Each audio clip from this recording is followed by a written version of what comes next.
I had to wait 2 days for this and it came out wrong. Now I got to wait another 2 days. Not good.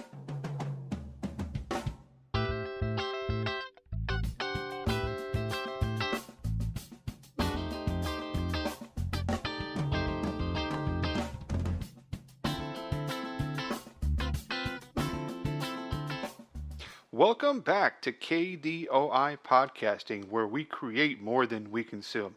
Hi, I'm Timothy Kimo Brien, the head instigator here at KDOI. Today, our project will be black and white photography, and we titled the episode Lying Somewhere Between. Now, what does that actually mean? Well, for me, black and white photography is multiple shades of gray and lies between color and the absence of color. For me, I think there is something striking about black and white photography, maybe even a bit of a throwback to older days, you could say. It also causes the artist to be very creative in dealing with limitations in the form. So when we're looking at poetry, when we're looking at painting, there's different styles and forms you can use, and those create limitations that you have to be creative to overcome those limitations. Black and white photography, that's the same thing. Now, when I'm talking photography, I'm not talking just, snapping a couple of quick shots here and, being done with it on your phone. I'm actually talking about putting some thought and intention behind it. Photography is different from snapping pictures. Photography is an art form where snapping pictures, that's just kind of I don't consider it an art form. I just consider it something that we do. You can argue with me on that if you like. And if you do argue with me, definitely shoot us an email at kdoipodcasting@gmail.com, or you can get on the Twitter. Yes, I did say the Twitter, at KDOI_podcasting. But back to black and white photography here, and the limitations on it. It really causes you to think about saturation, tone, lighting, a lot of different elements. And you're basically working between two colors, black and white, but you have an infinite amount of colors that happen between black and white. You have an infinite number of shades of gray. Now, in the natural world, you have an infinite amount of colors to choose from your palette. But with black and white photography, obviously we're dealing with black and white, and we're dealing with the shades of gray that come between that. But even if with that restriction of black and white, you can find a lot of creativity in that and overcoming that for your subjects. Now, most of us here have a cell phone or a digital camera handy. And we snap those pictures, and we can use different filters and stickers to personalize these pictures. And that's all well and good, and that's fantastic. But what I'm talking about here is actually taking a picture, thinking it out, plotting it out, and taking that picture and then putting it on your wall. So on the phone, that's fantastic, but what if that phone breaks? What if somebody steals that phone and you don't have it backed up to a cloud system? Or you do have it backed up to a cloud system, and all of a sudden now they're charging you, X amount of dollars per gigabyte of what you have up there. And you don't want to pay it, they take it away. Or they suddenly go out of business and all your stuff is gone because you haven't backed it up to an external hard drive, which you have to go out and purchase anyways. If you take a photograph and put that up on your wall, that's there for as long as you have it up there on your wall. That's yours. It's not anyone else's. It's yours. So think about that when you're snapping your pictures with your cell phone and with your digital cameras. There is an art form behind it, and I just want to expose you to it. And maybe you'll go ahead and jump into it and take some wonderful photography. You got to think though, way back in the day, the pioneers of photography didn't have it so easy as we do. They had bulky, heavy equipment to develop the actual picture. It was a toxic and very sensitive process. It was a time-sensitive process, and it was an environmentally sensitive process. You can't have any lights, or you have to have only a certain kind of light. That's why you see all those dark rooms in all the movies in the 70s and 60s and whatnot for photographers. Yeah, that actually happened. And the chemicals that they dealt with, not the most friendly chemicals in the world. So a lot of people, got cancer and died from it. Or they got some sort of poisoning and died from it. So we've got it pretty easy in these days. I remember back when I was a kid, you would take your roll of film to the Fujifilm or the Kodak little store, and you'd get it back in a day or two. You drop it off in a little hut, and a day or two later, boom, you're good to go. You can still do that kind of stuff like at Walgreens or CVS, at your drugstores, and you can upload your stuff to their system. They'll go ahead and print it out for you right then and there if you don't have really good paper. But back in my day, it was a little bit different, and you had to wait. And so you wanted to make sure that you were taking great pictures to make it worth the wait. And you were dependent upon somebody else's expertise to develop it for you. So that, most times, I'd say 95% of the time, pictures came out really good. But I've had some pictures come back from those photo marts that came out horrible. And, you have the negative there, and you can get it redeveloped. But it's just like, yeesh, I had to wait 2 days for this, and it came out wrong. Now I got to wait another 2 days? Not good. You got to remember back in the day too, they were lugging around all this bulky equipment and the development process on it. Some people and it's the indigenous people had superstitions behind photography. They believed it caused them to lose a bit of their soul if they were photographed. Now, with all this development and evolution of photography that we have today, maybe we are losing a bit of our soul because it is so easy to take a photograph. I know for myself, I've got about 6,000 pictures of my daughters, and they're only 4 years old. Do I need 6,000 pictures? No, but I want them to have a memory of when they were that young, and I want to have a memory of them when they were that young. I know my parents, they did the Kodaks and the Instacamera stuff. Yeah, there's maybe a couple hundred over 10 years or 12 years, but for my kids, we're in the thousands of pictures. And the photos that my parents took, they're very special. They're because there's so few of them now. I've got thousands of pictures of my kids, and my kids are special, but the photographs are not.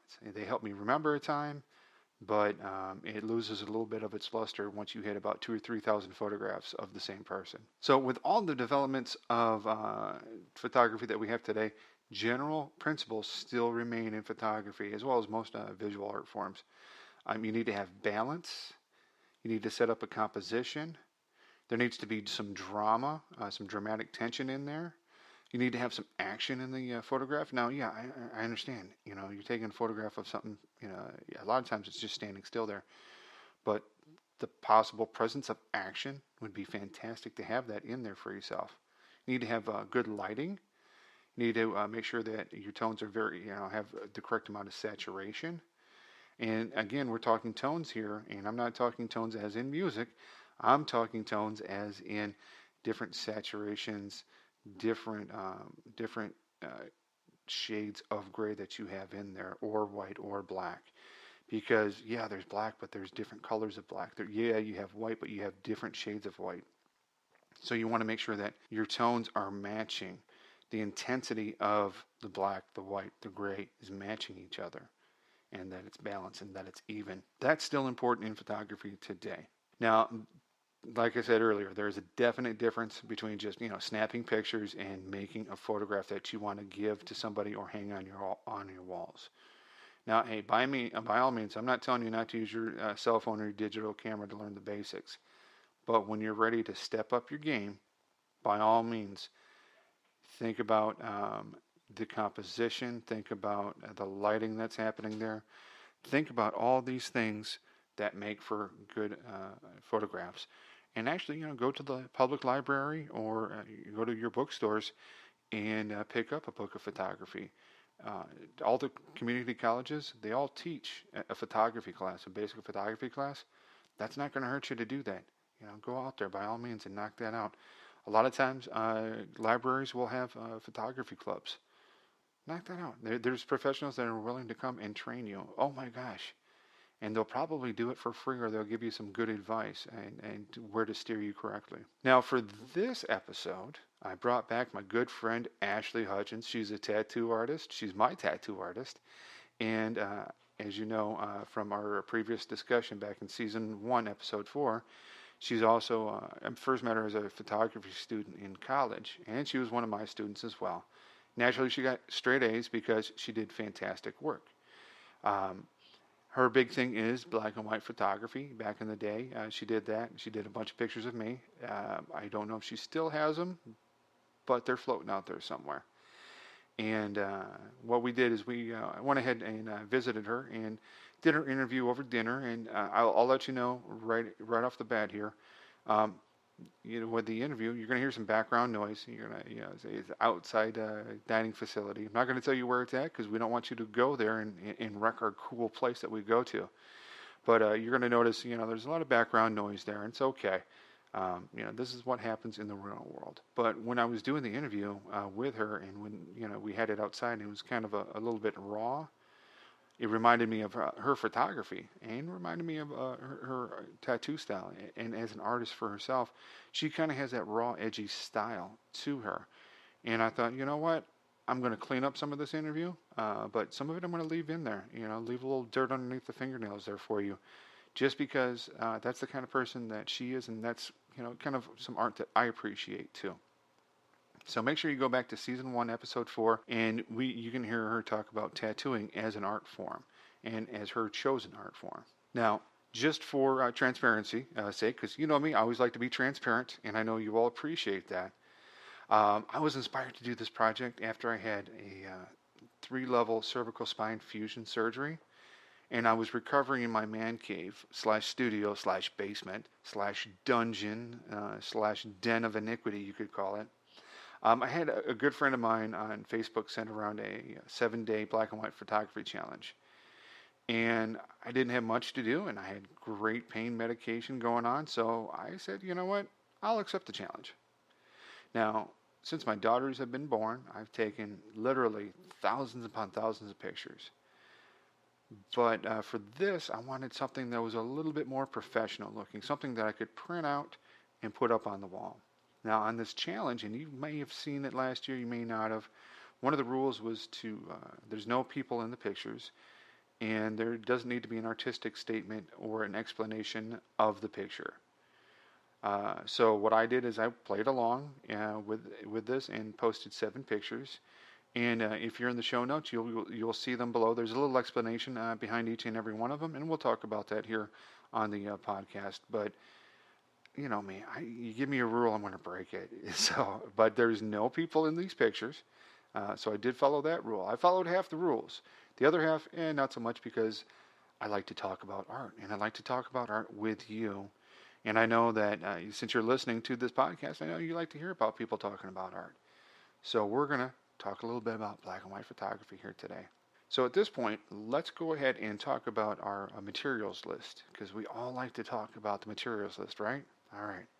So the first thing that you're going to need on that is this is just for just to do the 7-day black and white challenge. So what you're going to need first is a smartphone or a decent camera. You want to get as many megapixels as you can. Now I've got the Note 8, which is not a IED, improvised explosive device. It won't blow up on me, thank goodness. The Note 7 did. Samsung, not a sponsor of this podcast, and especially after that statement, they're not going to sponsor me. But anyhow, get your smartphone out or get a digital camera. A lot of people are like, digital camera, come on now, do they still sell them? Absolutely they do. As a matter of fact, about 5 years ago, maybe 6 years ago. Yeah, it was 6 years ago. I went to Paris, France, and I brought my smartphone with me, and I brought a backup camera, backup digital camera that I had bought. Gosh, I want to say way back in the late 90s, early 2000s. I mean, it was an oldie. And, of course, it, kind of crapped out on me and didn't work. And here I am in Paris, and, my cell phone is, burning through a battery like nobody's business.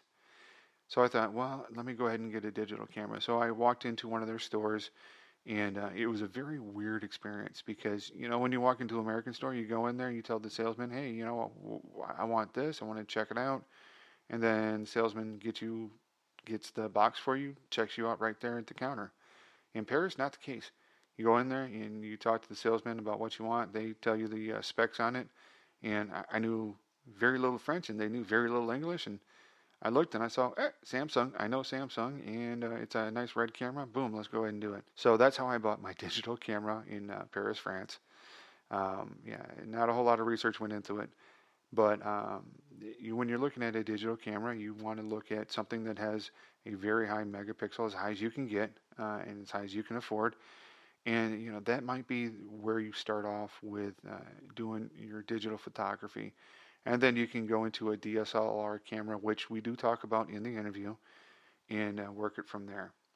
Now, if you already have a smartphone, or if you already have a decent camera, boom, you're already there. No additional cost. That's free. Another thing you want is you want an app that can adjust the photo. You can adjust the saturation, tones. You can put different filters on it. Most phones have a built-in app that can handle this. Others are fairly inexpensive. I know I downloaded one on my Note, and I think it cost like $3.99. And it handled some pictures that I had there pretty well. So you can get those apps on your phone. You can also, a lot of times, if you have the digital camera, you'll have an app already installed in it where you can do some adjustments in it before you get it to your laptop.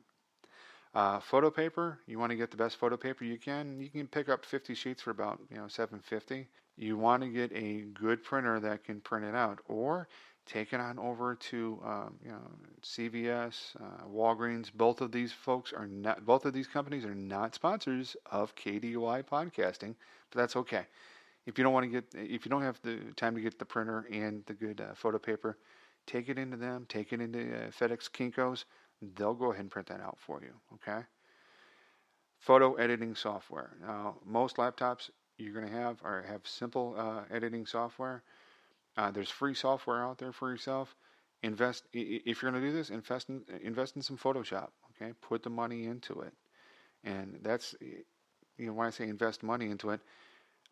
Some people go, well, $10 is a lot. Well, I don't think that's a lot. I think that's rather cheap. I mean, it's almost free. So invest some serious money into this. $200-300 is not unheard of for good software. I know this is going to sound crazy, but objects to photograph, stuff around your house, stuff around your neighborhood, that's usually pretty free if you own it already. If you don't own it, you can go to Michael's or any other craft stores and pick random things up and photograph them. And you can buy them and use them at home. Whatever that costs you, fantastic. Do that. Michael's, not a sponsor of this podcast. But objects around the home, start off with that first. Framing supplies. You're going to want to, frame that photo after you get it printed. I say go buy a multi-pack and do it over at Michael's. You can get a multi-pack for, depending on the size, for like under $50. You can get 4 or 5 frames. And then if you got a coupon, knock yourself out. That's why I love the Michael's and the Hobby Lobby and AG Moore or AW Moore. They always have coupons. If you get on their membership thing, knock it out. It's free to do. Get some free coupons. Sell a piece of your soul. But hey, free coupons. What's your soul worth, really? Come on now. Your soul is worth, five frames for $50 for sure. The time it takes. That's a cost that you got to think of. All right, now the time it takes to do these photographs and frame them. The ones that you see in the show notes here took me about an hour each to set up, edit, and print out, and then frame. About an hour each. So I've got 7 photos there, 7 hours invested into those photos. Now, when you're going out to art galleries and all that kind of good stuff, you got to think about, the photos that you're seeing on the wall. The photographer probably took 20 or 30 shots in different angles of that same subject matter, and they got to pay for that somehow. So that's why when you see these pictures and they're like, well, hey, that's, I could do that on my camera. No, you can't. No, you can't, because if you could have, you would have, and you'd be charging the same amount. So one thing that, I definitely want to get across to everyone here is, art costs money, and there's some time and investment in it for the artist. So when you see prices that are like, wow, he took a picture and he's charging $300 for it, well, you're paying for the time it took, the expertise that he or she has, and the equipment. And they could have been doing something else. So think about that when you're at the art galleries and you see some prices that might be a little bit too high for you. There's a reason for that. But definitely, artists a lot of times are willing to do a little negotiating, a little haggling, and they might have something that's a little bit smaller for a little bit better price there for you. So give it a shot when you're talking with these artists and see what you can do. Now, while you're getting your materials together, we're going to hear about our network sponsor, GagglePod. It's a great network to be on. We've got some fantastic podcasts on there, but I'm going to let the promo tell you all about it. Hey, this is Timothy Kimo Brien, head instigator at KDOI Podcasting. You know, we create more than we consume every other week, and we want to create with you. So check us out on our website, KDOIPodcasting.com. Email is at KDOIPodcasting@gmail.com, and the Twitter is at KDOI_podcasting. I want to thank you for the download that you just did, for the subscription that you just made, and for sharing this podcast with your friends. So thank you for creating more than you consume with us here at KDOI Podcasting. KDOI is a proud member of the GagglePod Network. GagglePod, a place for storytellers that need a strategy, a platform, and a chance to be heard. Learn how to create your next podcast at gagglepod.com. All right. Well, thank you for taking a listen to that promo there for us.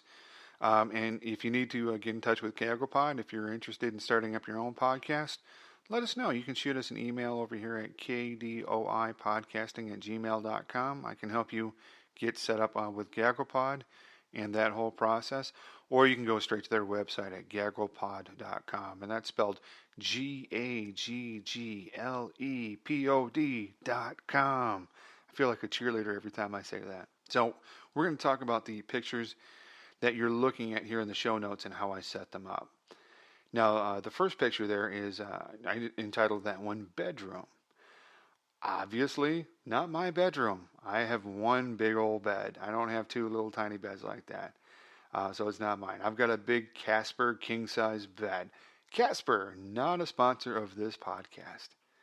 But no, this is actually my daughter's room. And it's a place of solace after a hard day's work. And the last thing that I do at the end of the day is, and it's the stuff that I consider that I have to do. You know, my job as a father is put them into bed. And first thing I do, you know, when they wake up is get them out of bed and get them rocking and rolling. So how did I set this up? Well, I waited till after the girls had left and were eating their breakfast. And I just, you know, a lot of people would be like, oh, you got to clean up your room now. I was like, hey, leave your room a mess. That's fine. You know, it's the immediacy. It's the everything that it takes to get up and out of bed. I wanted that to be very prevalent in this picture. It has drama. It has motion. You can see that, you know, the sheets are all, you know, thrown all over the place because that's what they do. You know, little stuffed animals are all over the place. That's what they do. It reminds us of a time of innocence and lack of when we didn't have so many responsibilities. Not really a lack of responsibility, but when we didn't have any responsibilities. Kind of, you know, that whole freedom, being a kid thing and having a lot of fun. And, you know, some of us never learn to let some of that go. And being an artist, I try to keep that innocence and try to keep that, you know, responsibility thing going for as long as I can. But unfortunately, I'm a dad of two wonderful girls, so I can't do that. But that's basically how I set that one up.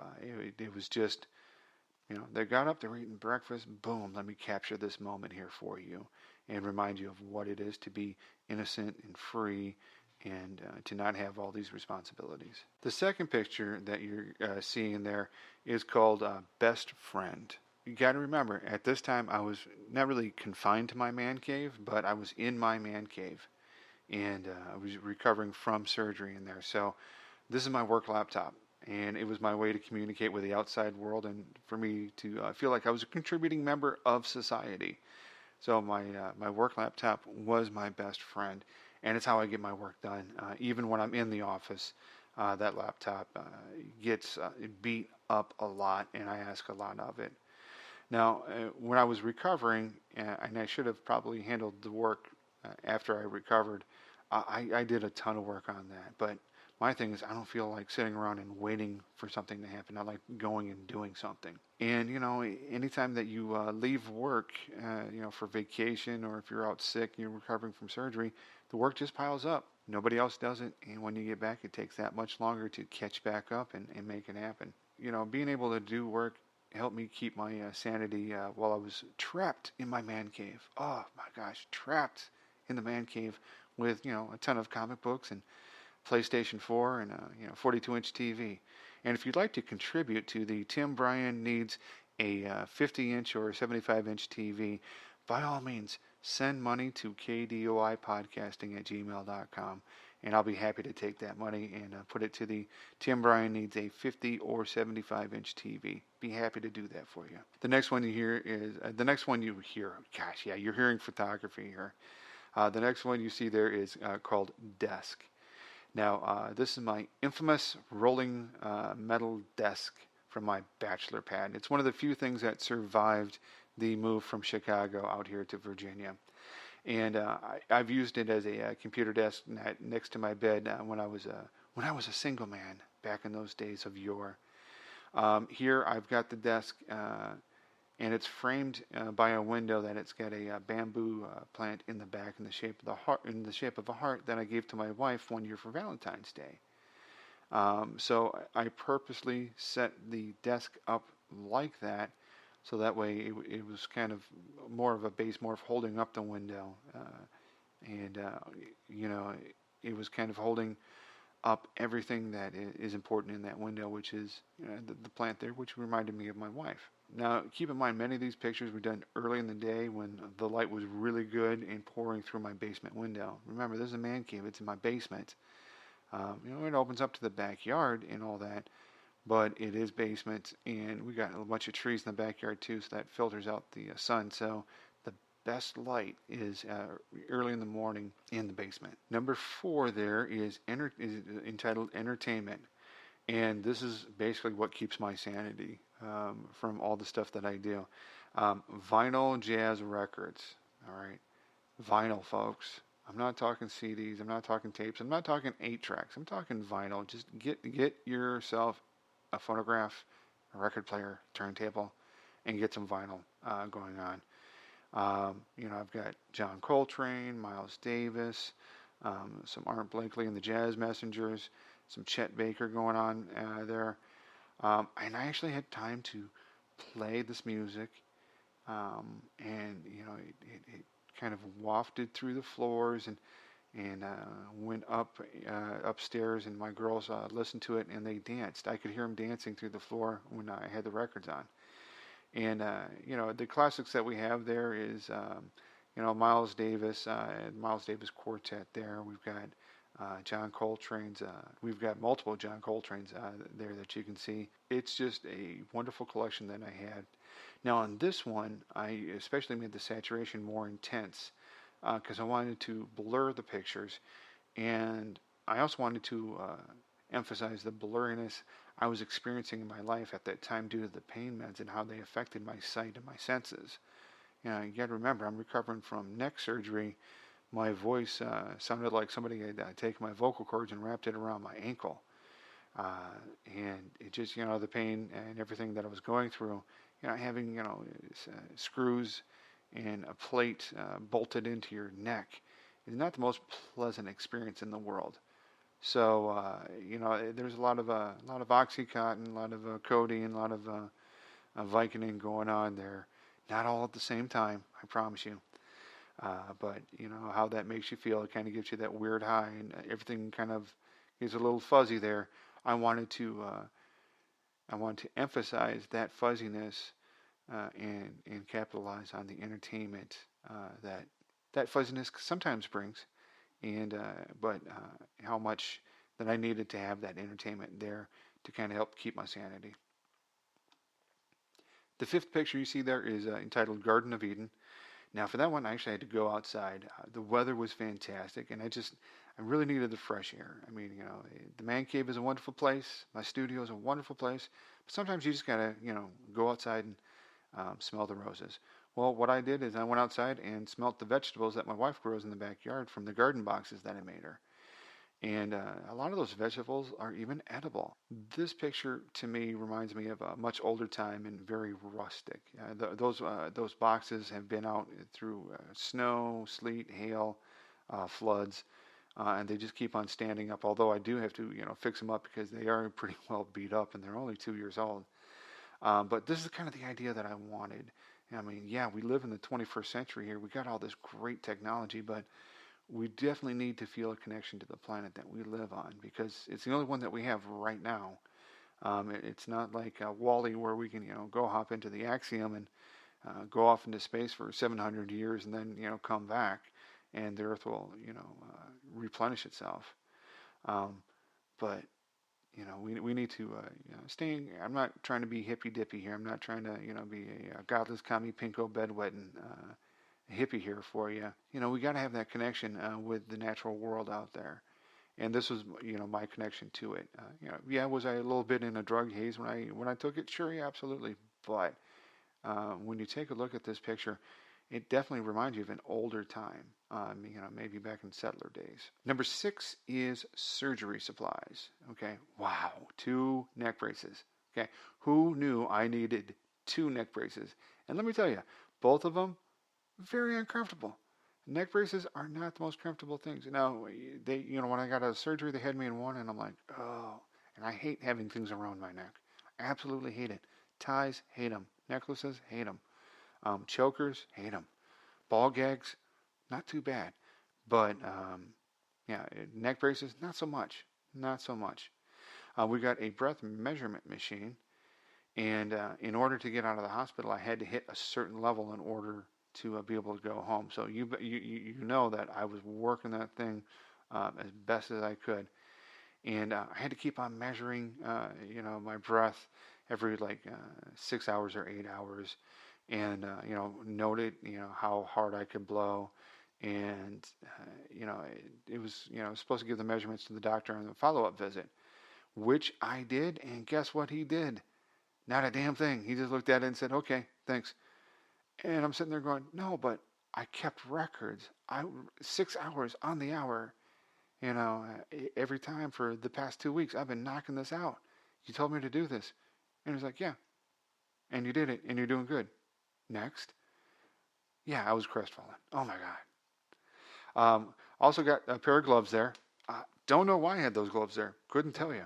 But yeah, gloves. Yeah, you never know when you need them, especially when you're going outside and taking photographs and you're on Vicodin or codeine or whatever I was on, and you got a creek in the backyard and it's, November, December time frame in Virginia. You never know when you need gloves. So have gloves there. I don't know why they're there. And lastly, a rubber chicken. Okay. You need one of these while watching Svengoolie. Now, who is Svengoolie? If you don't know Svengoolie on your cable, you need to get on to MeTV.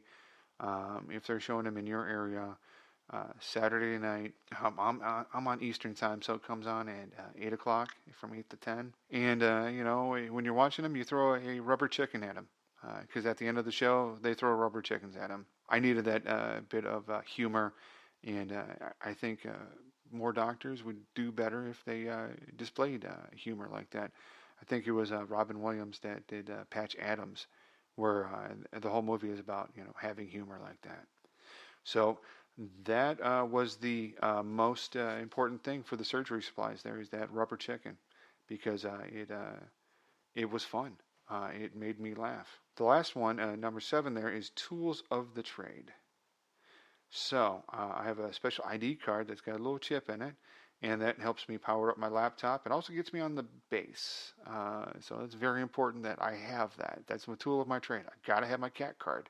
Otherwise, I can't do anything without the laptop, which is kind of scary. That can't do my job without this bucket of bolts and keypad and all that kind of jazz. But it's true. Got to have my CAT card to get that started up.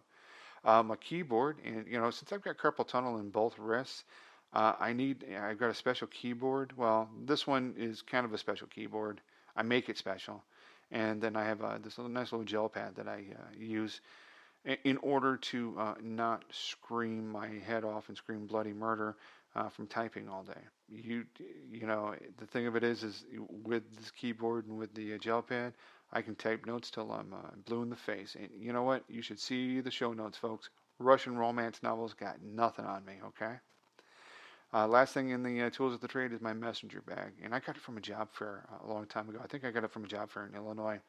And I use this bag to carry podcasting gear, my work gear. So it really serves, a couple of purposes. It carries stuff, and it is always a conversation starter. Now, people always ask me. They ask me if I'm a veteran and what do I do for a living. Well, yeah, I am a veteran of the United States Air Force. I work for the Army, helping out soldiers transition into the civilian world. And so it's a great advertisement for me and for what I do. This bag really advertises what I do, and it's better than a PBS book tote bag for myself. Starts up more conversations that way. Okay, so the setup for these photos follow the rules of the challenge. There's no people in them, and no explanation is needed. But hey, you know what? I threw an explanation in there for you, and when I did it on Facebook, I gave a little explanation. Not too much because, again, keep in mind, recovering from surgery on good drugs. One thing that I wanted to do is I wanted to make sure that I left things as I saw them laying around, okay? I didn't want to stage things too much. And for the most part, I didn't stage anything at all. It was just, hey, that looks perfect, framed just like that. Let's take the picture. And, I would take different pictures from different angles to see if it got any better. And what I decided on was that angle was perfect for that picture for what I wanted it to do. Now, the lighting you're going to see here is mostly natural lighting, but I do have some soft lights in my man cave that are on a dimmer. So I added a little bit to that for some of the pictures, not all of them. Each of the pictures has a little bit of the processing, but not too much, just a touch here or there. Now, the Jazz Records, the entertainment one, that one has the most processing. And the reason, again, why I processed it so much is I wanted to demonstrate the blurriness that I was experiencing in my life at the time. So I did promise you the interview with Ashley. So at this point, we're going to go ahead and join the interview that she and I had on a wonderfully beautiful day in, I can't tell you the city because we don't want you to go to the restaurant because we want to go to that restaurant again and we like it so much. But let's hear what she has to say about photography as an art form. So today with us here at KDOI Podcasting, I've got Ashley here with us. She was with us in Season 1, if you all remember that, talking about tattoo artistry. Season 2, we're talking about our black and white photography project. Now, just for full transparency, as always, I've known Ashley for a long 100 years? 100 years about. We're working on 100 years here. And when I first met her, she was a photography student at a wonderful university that we both attended that has a fantastic football team. Rah, rah, go Rams. And we're talking to you from a secret location here. It could be Virginia, it could be Texas. You decide. We don't want you to know because it's a cool place that we don't want you to bombard and make us not come to. I don't need anything co-opted by hipsters anymore. There you go. So no hipsters are allowed where we're at. Just understand that we are on location, so you're going to hear some noise, which is okay. So for black and white photography, since that's where I know you originally from, is doing photography, for somebody just starting out, what's essential equipment? Now, I know back when we knew each other, equipment was actual camera and all that. Everyone's got a cell phone that they can use right now, or a smartphone. If you're somebody's just getting into it, what's essential? What do they have to absolutely Well, I have? would recommend that you just leave cell phones out of it. I would recommend that they get a decent digital camera. I still think film is rad. I like working with my hands, so developing film was always really fun. Developing pictures was always really fun. That's not necessarily super practical, especially if you're trying to, have an Instagram account or whatever. It would be easier to just, have a digital camera you can upload into your computer or whatever.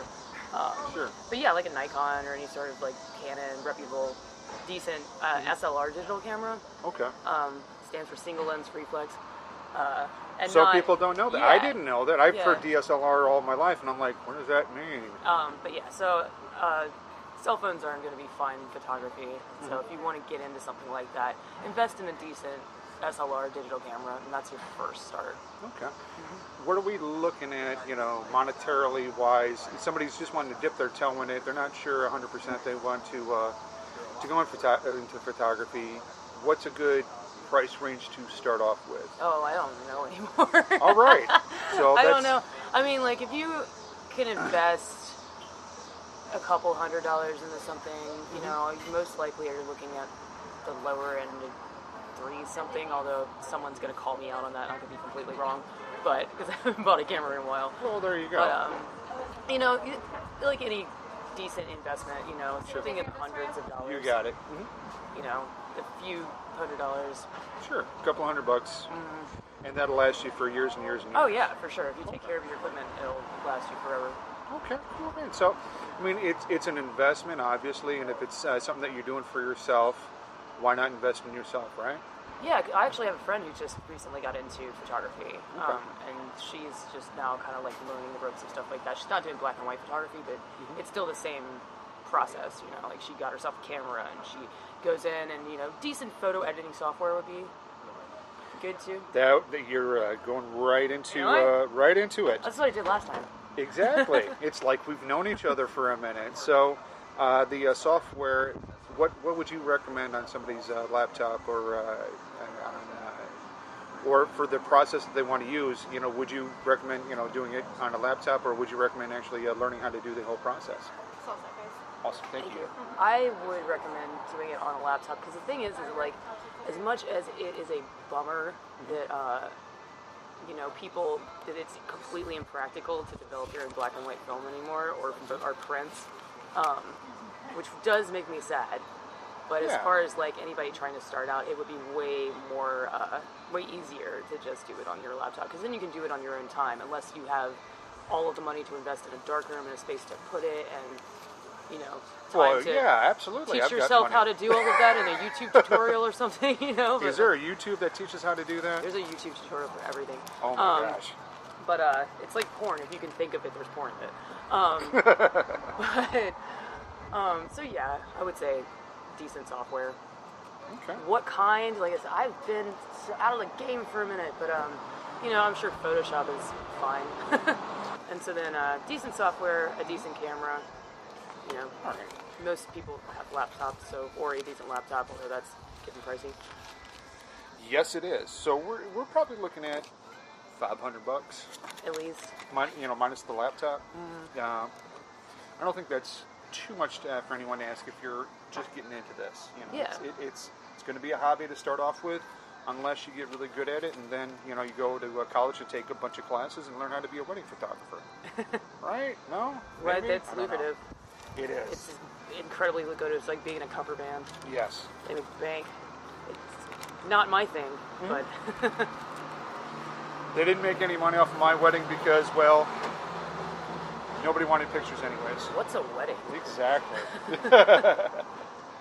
Well, mine was a party, so we just threw a party and said, hey, boom, done. We already know you're not a big fan on the phones. Well, I love my phone, and I love taking pictures with my phone, but as far as, like, calling it, like, legitimate photography, you know, it's not. It's not. I can take a nice picture with my phone and put it on my Instagram, and it's fine, but it's not, like, an art print, you know. Gotcha. I kind of feel like if you want to be legitimate, then you should be legitimate. Absolutely. Absolutely. When you're printing it out, let's talk that process out. Now, we got the camera, we got the digital editing software. We want to print this bad boy out because we want to put it up on the wall or something like that. Because Instagram is fantastic, Google Photo is fantastic, but you can't put that on the wall. Right. You want to put something on the wall, have something tangible, because eventually all that stuff's going to come crashing down. Yeah. Especially after the impeachment, that's definitely going to come crashing down. The economy's going to go to hell. We've already been told that today. How do we print this stuff? How do we get it off of the camera, off of the computer?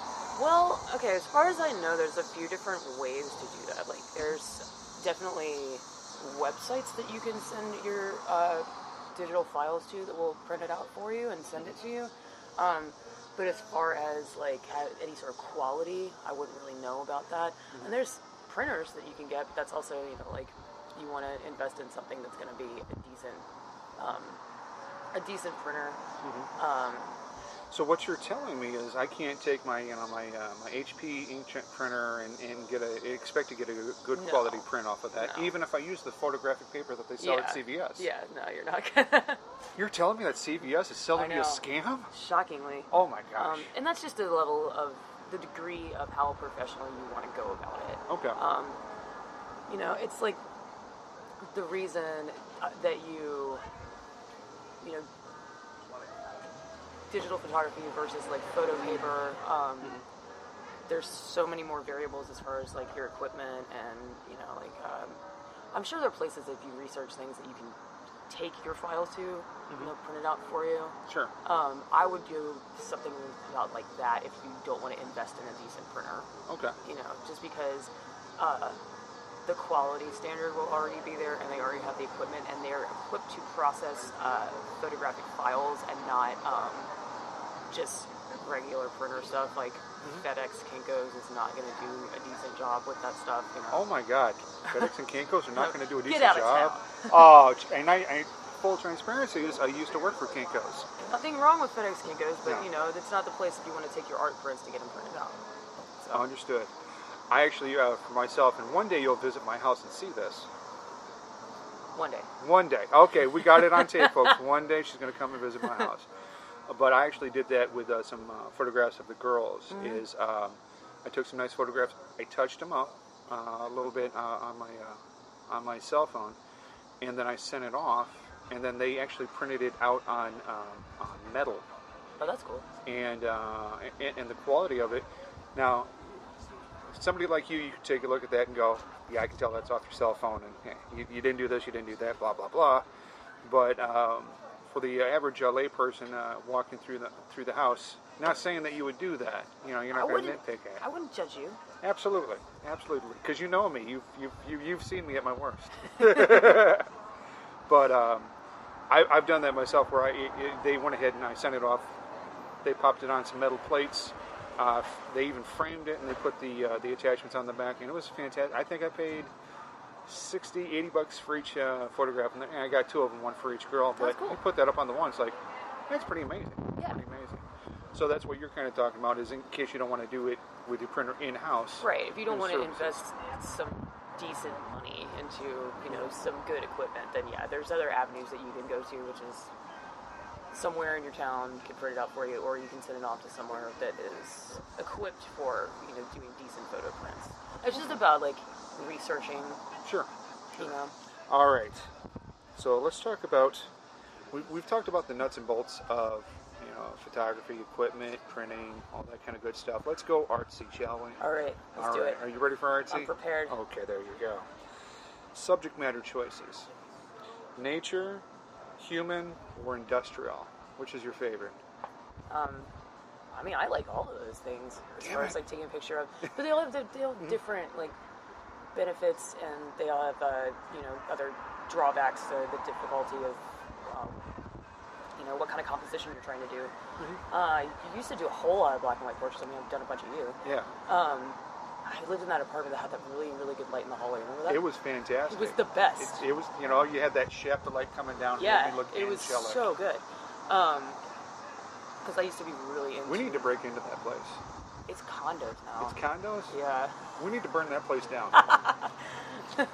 Or something like that. Some not sort burn of like it fancy down. apartments. No. I would never suggest that. No.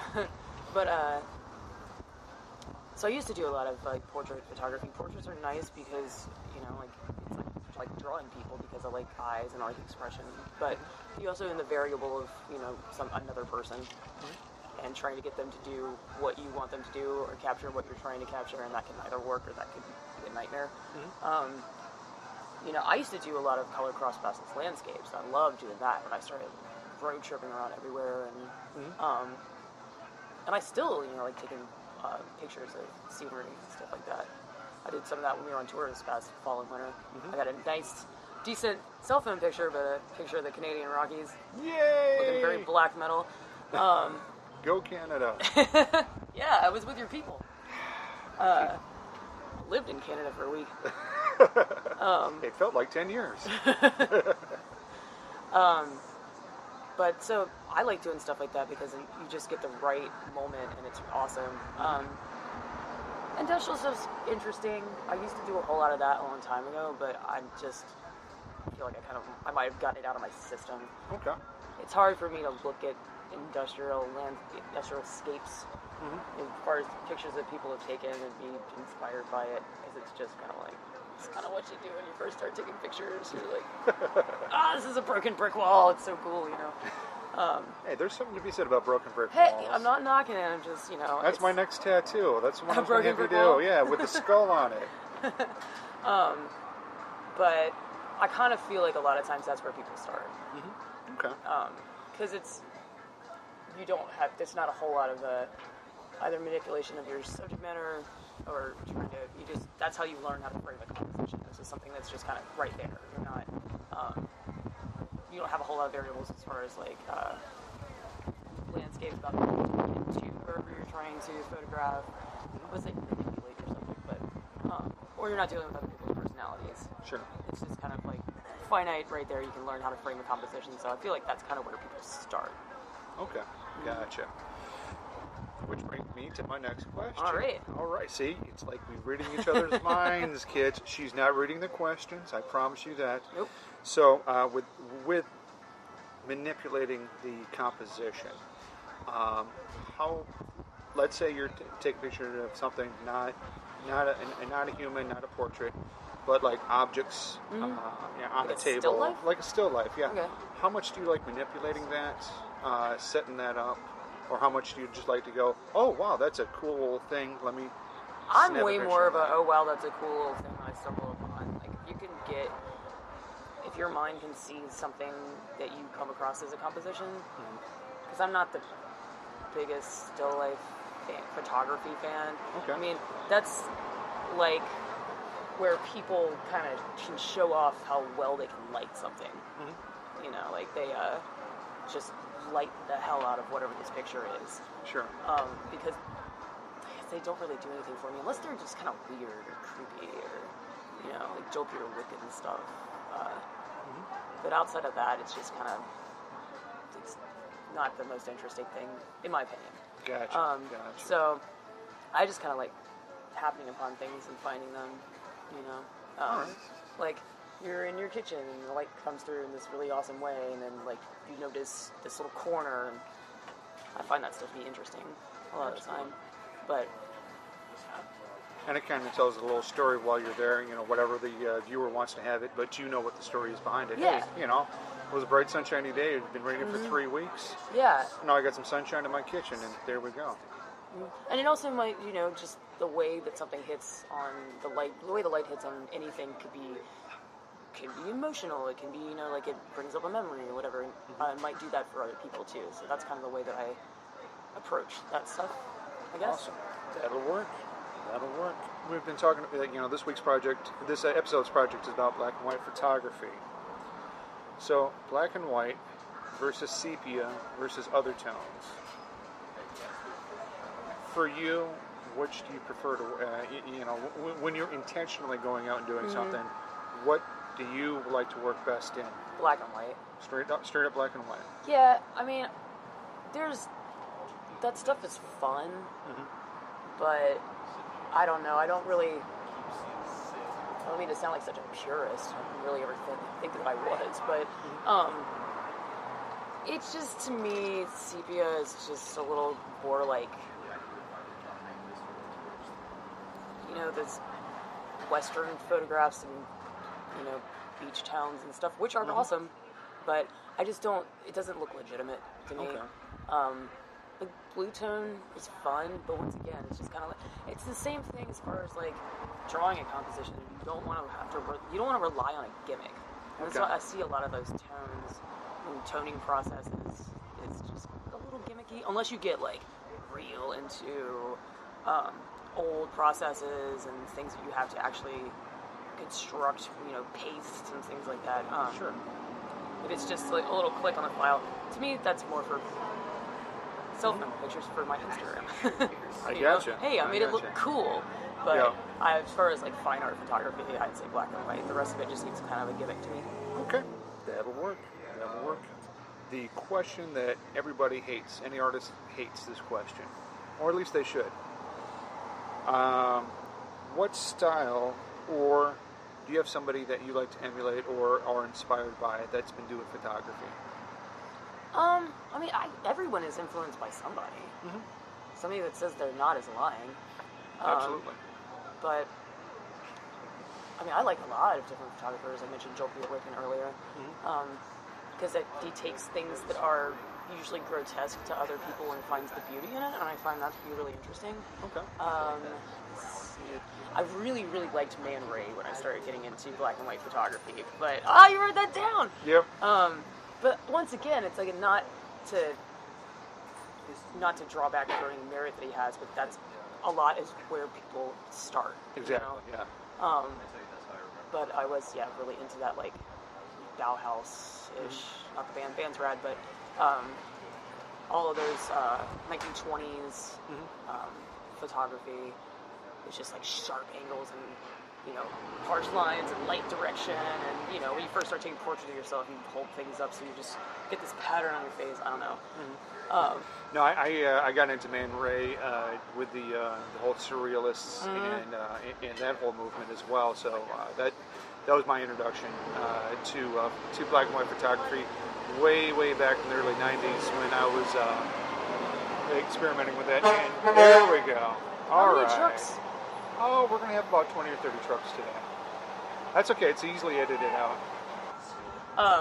Yeah, Man Ray is really cool. I got into that with the whole all that like Bauhaus school of thought, like Cabaret Voltaire and all that stuff that was happening in Europe right before the Second World War. But yeah, I just like stuff that I kind of emotionally respond to. But I definitely, everybody's influenced by somebody. Yep. For sure. And, we both picked up Man Ray, so there we go. Oh my God. Get out of my brain! I guess the older I get, the more I appreciate Ansel Adams. Sure. I was in the revolt against, it's everybody, it's into that stuff, and it didn't do anything for me. And the more that I started traveling around, and the more I started going camping and hiking, and really, when I lived in the RV on the side of a mountain in Oregon, sure.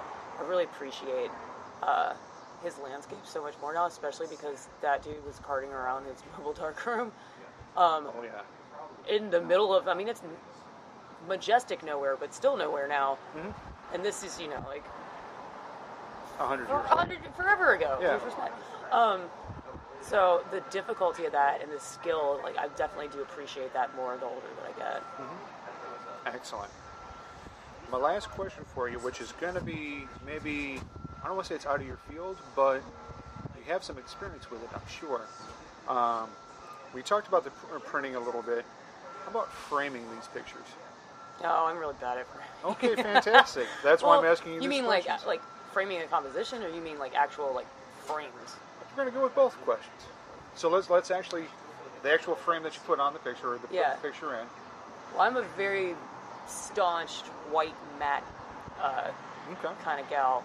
I also think it's gimmicky when people start using colored mats or black mats, and I also feel like that you can see all the different tones when it's up against a white mat and not anything, because I feel like a black mat just distracts your eye and makes it look weird. Mm-hmm. And saying that as a person who wears black every day, I'm a very big just white mat with your photograph, black and white or color, but so that as far as, but I'm not good at cutting mats, and I'm also a big fan of very simple frame, as far as photography goes. I like really gaudy, ornate frames for other different kinds of art. Sure. But as far as black and white pictures go, I do prefer just a black frame. Keep it nice, sleek, straight lines. Yeah, because and rock it out. The composition is what's important. Yeah. And I feel like for paintings or mixed media or anything else, you can get wild with your frame because the rest of it is kind of in that same vein. But when you're doing black and white photography, I just feel like you should keep it simple because you don't want to distract your eye from what you're actually trying to investigate in the composition. As far as framing the actual composition. Yeah, and of course, I'm definitely putting do my that. fingers up like that. Y'all can't see that. I'll have a picture of this. As a matter of fact, take a picture of me doing that in black and white, please. Right? Thank you. But that's definitely something that I do I mean, I do that with my eyes when I'm looking at things, like, regardless. It's ingrained. I do it all the time, doing it right now. Okay. All right. So, and that's a good skill to learn, but that's also not something that you can necessarily teach someone. It's like having an eye for it. You know, you can learn what to look at as far as, like, instead of, sometimes it works out really well with, got this tree, and the tree is in the middle. Mm-hmm. But it's about kind of training your eye to seeing that possibly if it's just off to the side a little bit, you know, you have more of the rest of the landscape, or it's, you know, a little bit more negative space. It's kind of like how, Chinese brush painting, they have all this, you know, huge negative space for sky, and everything has its purpose. Okay. Because if your eye follows the composition to this little town at the bottom down here, or a little bridge or a person. Sure. It's about balance in the composition. Okay. Excellent. Well, that was all of the questions that I had for you here today. I want to thank you for joining us here at KDOI my Podcasting. pleasure. Do you like your heroes with little more than 2 dimensions? How about some dirt underneath their fingernails? Tired of heroes in tights and white hats? Come on over to Gray Heroes, where no one gets out clean. Stories about people who play by their own rules. Take a listen at grayheroes.com and put those pretty flyboys in capes and tights to bed. Gray Heroes, just a hair over on this side of the law. Gray Heroes, no one gets out clean. New stories every 2 weeks at grayheroes.com. Subscribe today. All right, that was a fantastic interview. That was so much fun to have her there and to be talking about photography. Now, she's got, you know, as a professional photographer herself, she's got her viewpoints of certain things. And do they 100% mesh with mine? Absolutely not. And that's one reason why I enjoy her as having a friend, because she's not afraid to discuss, her viewpoints and how she views things certain ways. It helps me with my viewpoint. It educates me, because am I the world's best photographer? Heck no. But when I listen to her and see how she does things and ask her questions, it helps me do better on my art. And that's something that you should all be doing, that you should be doing yourself, is talking to artists. You don't have to interview them like I do, but talk to when you're out there at the art galleries and you have a chance to talk with the artists, ask them how they do their stuff. Ask them how they set their stuff up. You're going to find wonderful stories behind it, a wonderful experience, and you'll probably learn something for free.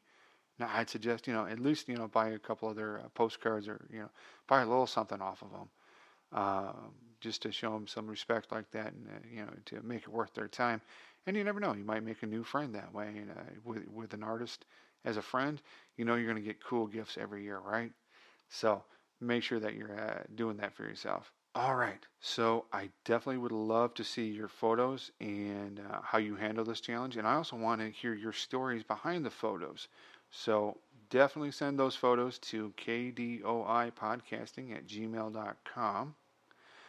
You can do the Twitter at KDOI_podcasting, and naturally on the website at KDOIpodcasting.com, where you have all the show notes and you have all the latest and greatest information on what we're doing here at KDOI Podcasting.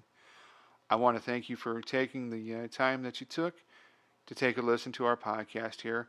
I definitely would love to have you reach out and let us know how I'm doing, and any of the artwork that you're doing. Let's see it. Let's talk about it. Feel free to shoot me an email. I'd love to sit and talk with you and throw it on the air, and then inspire other people to go ahead and do that art. If you have an idea for a project that you would like to see done, toss it over my way. We'll go ahead and knock that out for you, okay? So remember, KDOI Podcasting, we create more than we consume here. I hope you enjoyed this one. I know I did. And we will see you in 2 weeks.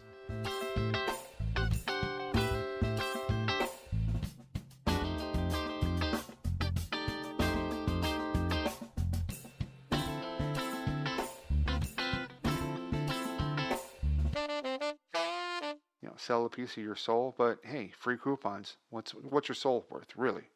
Come on now. Your soul is worth, five frames for $50 for sure.